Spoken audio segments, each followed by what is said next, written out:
जय हिंद, नमस्कार। Career wing पर आपका बहुत बहुत स्वागत है। आज हम लोग इस क्लास में देखेंगे बीएससी फाइनल ईयर वालों का केमिस्ट्री का फर्स्ट पेपर का इम्पॉर्टेंट क्वेश्चन। ओके, चलिए शुरू करें। देखो, इस क्लास में मैं आप लोगों को 2 से 3 सेट करवा रहा हूँ। एक क्लास और मिलेगी फर्स्ट पेपर का, उसमें भी 2 से 3 सेट करवाऊँगा। उसमें 3 सेट नहीं हो पाएगा, सिर्फ 2 ही सेट हो सके तो होगा, टोटल 5 सेट। ठीक, तो फर्स्ट पेपर को एकदम अच्छे से तैयार करके जाना, पासिंग मार्क्स ही कवर करना है। ओके, पहला सेट स्टार्ट करो। देखो क्या बोला है, क्रिस्टल क्षेत्र सिद्धांत की सीमाएं लिखिए। 3 नंबर का क्वेश्चन है। क्रिस्टल, अच्छा मोस्ट इंपॉर्टेंट क्वेश्चन है ना, क्रिस्टल क्षेत्र सिद्धांत। उसके बाद क्रिस्टल क्षेत्र स्थायीकरण ऊर्जा क्या है, इसके द्वारा संकुल का त्रिविम रसायन व विभिन्न ऑक्सीकरण अवस्थाओं के स्थायित्व को समझाइए। नीचे ट्रांस प्रभाव क्या है ये बताना है। उसके बाद देखो, ऊष्मागतिकीय स्थिरता तथा गतिज स्थिरता में अंतर लिखिए। नीचे दिया है ट्रांस प्रभाव सिद्धांतों की व्याख्या कीजिए। इरविंग विलियम क्रम क्या है। यूनिट 2 में है संक्रमण धातु संकुलों में अनुचुंबकत्व एवं प्रतिचुंबकत्व का वर्णन कीजिए। उसके बाद बी नंबर है, देखो हमें यौगिक दी है संकुल आयन के इलेक्ट्रॉन स्पेक्ट्रा की व्याख्या करनी है। उसके बाद यहाँ दिया देखो, चुंबकीय आघूर्ण आंकड़ों के कोई 2 प्रमुख उपयोग लिखिए। उसके बाद दिया लेपोर्ट चुनाव का नियम लिखिए। लेपोर्ट चुनाव नियम, केवल चक्रण चुंबकीय आघूर्ण μs और प्रभावी चुंबकीय आघूर्ण μeff में संबंध स्थापित करना है। उसके बाद दिए है कार्ब धात्विक यौगिक क्या है, इसका वर्गीकरण लिखिए। विल्किंसन उत्प्रेरक के द्वारा एल्कीन का हाइड्रोजनीकरण समझाना है। 18 इलेक्ट्रॉन नियम क्या है, इस नियम के आधार पर निम्न यौगिकों में कार्बोनिल लिगैंड की अनुमानित संख्या बतानी है। मोस्ट इंपॉर्टेंट क्वेश्चन इस टाइप का, इसको अच्छे से कर लेना। आगे, धातु कार्बोनिल क्या है, FeCO5 की संरचना को समझाइए। ये भी मोस्ट इंपॉर्टेंट क्वेश्चन है, इसको अच्छे से करके चले जाना। यूनिट 5 है मायोग्लोबिन की संरचना एवं उपयोगिता। देखो इधर जितना भी इंपॉर्टेंट क्वेश्चन है उसको करके ही जाना ना। नाइट्रोजन स्थिरीकरण, निम्नलिखित का कारण स्पष्ट कीजिए। हीमोग्लोबिन का रंग लाल होता है, अधिक मात्रा में CO के कारण मृत्यु हो सकती है। उसके बाद देखो क्लोरोफिल की संरचना बनानी है। लास्ट यूनिट है हमारा 5वां। उच्च तापीय सिलिकॉन्स क्या है बताना है, टिप्पणी। फॉस्फोजिन्स के उपयोग, सिलिकॉन रेजिन।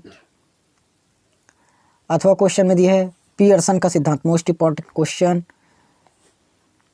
उसके बाद दिया है फास्फोरस पेंटाक्लोराइड की क्रिया NH3 से होती है। अब देखो यही बस है करके रिएक्शन यही बस करके मत जाना, इस टाइप का और क्वेश्चंस कर लेना। ओके, फास्फोरस पेंटाक्लोराइड की क्रिया NH3 से होती है।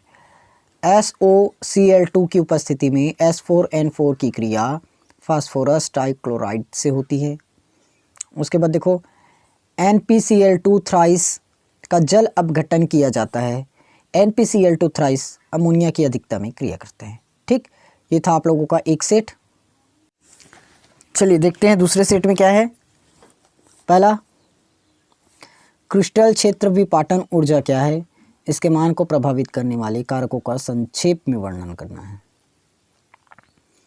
अथवा क्वेश्चन में क्या है, सिद्ध कीजिए पदीय स्थायित्व नियतांकों का गुणनफल हमेशा संपूर्ण स्थायित्व नियतांक के बराबर होता है। ट्रांस प्रभाव के आधार पर वर्ग समतलीय जटिल यौगिक में किसी एक उदाहरण द्वारा प्रतिस्थापन क्रिया को समझाना है। उसके बाद कारण सहित बताइए कि निम्नलिखित में से कौन सा उच्च चक्रण जटिल है। CONH3 6 3+, COF6 3-। यूनिट 2 है इलेक्ट्रॉनिक संक्रमण के प्रकार लिखिए। μs तथा μeff मानों में सहसंबंध की व्याख्या कीजिए। उसके बाद देखो D1 इलेक्ट्रॉनिक विन्यास हेतु धातु आयनों का ऑर्गल ऊर्जा चित्र बनाइए। क्यूरी नियम लिखिए, क्यूरी 20 के नियम, most important question. Electronic spectra की व्याख्या कीजिए। उसके बाद देखो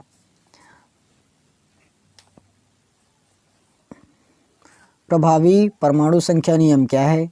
इस नियम के आधार पर निम्नलिखित यौगिकों की EAN ज्ञात कीजिए। इलेक्ट्रोमैग्नेटिक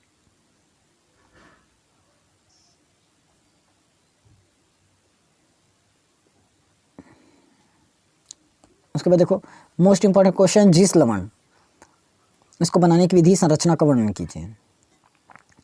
देखो कार्बधात्विक यौगिक क्या है, कार्बधात्विक यौगिकों के नाम लिखिए, ये पहचानना है ना। 5 है। आगे देखो कैल्शियम व मैग्नीशियम आयनों की जैविक महत्व पर प्रकाश डालना है। मोस्ट इंपॉर्टेंट क्वेश्चन इस पर कर लेना, और सिर्फ कैल्शियम और मैग्नीशियम का ही नहीं, बाकी और दिया है इसमें, ठीक, अन्य तत्वों का और दिया है, उन सबको करके ही जाना। अब इसमें कैल्शियम मैग्नीशियम है, बस के करके कैल्शियम मैग्नीशियम बस मत करना, इसमें पूरे का पूरा कर लेना। नोट्स में प्रोवाइड कर देता, लेकिन अभी फ़िलहाल टाइम नहीं है इसलिए नहीं दे रहा। उसके बाद देखो नाइट्रोजिनेस एंजाइम द्वारा नाइट्रोजन स्थिरीकरण की क्रियाविधि बतानी है, ठीक। क्लोरोफिल की संरचना बनानी है। उस एंजाइम का नाम क्या है जो Na+K+ पंप से ATP का जल अपघटन करता है। 3 आवश्यक सूक्ष्म तत्वों के नाम लिखिए। मोस्ट इंपॉर्टेंट क्वेश्चन है ऐसे। देखो मायोग्लोबिन द्वारा ऑक्सीजन के उपयोग की क्रियाविधि समझाइए। 5वां यूनिट है कठोर व मृदु क्षारक अम्ल सिद्धांत के आधार पर निम्नलिखित की व्याख्या कीजिए। ये देख लो, स्क्रीनशॉट ले लेना, पढ़ते रहना। उसके बाद देखो ये इसकी तुलना में अधिक स्थायी है, क्यों बताना है। संक्षेप में टिप्पणी लिखना है। उच्च तापीय silicon, silicon resin, silicone rubber, most important question है ऐसे। उसी में नायलॉन 6 को अच्छे से कर लेना ना। देखो पियर्सन की H धारण क्या है, मोस्ट इंपॉर्टेंट क्वेश्चन इसको करना। इसके अनुप्रयोग का वर्णन कीजिए कोई भी 3। अकार्बनिक बहुलक क्या होते हैं। फास्फोनाइट्रिलिक क्लोराइड बनाने की कोई 3 विधि लिखना है समीकरण सहित, ठीक। ये था आप लोगों का टोटल 2 सेट। अब इतना क्वेश्चन आप लोग करके रखना। अगर वीडियो पर रिस्पांस अच्छा आता है तो मैं इसका नेक्स्ट पार्ट लाऊंगा, नहीं तो आप लोग 2 सेट पर ही तैयारी करेंगे, ठीक। चलिए, और नेक्स्ट एग्ज़ाम की अच्छे से अब तैयारी कीजिए। आप लोगों के केमिस्ट्री सेकंड पेपर का बहुत ही जल्द आएगा, साथ में उसके थर्ड पेपर का भी मैं बहुत ही जल्द प्रोवाइड कर दूंगा। ओके, चलिए मिलेंगे हम लोग अगली क्लास में, तब तक आप लोग मेहनत कीजिए।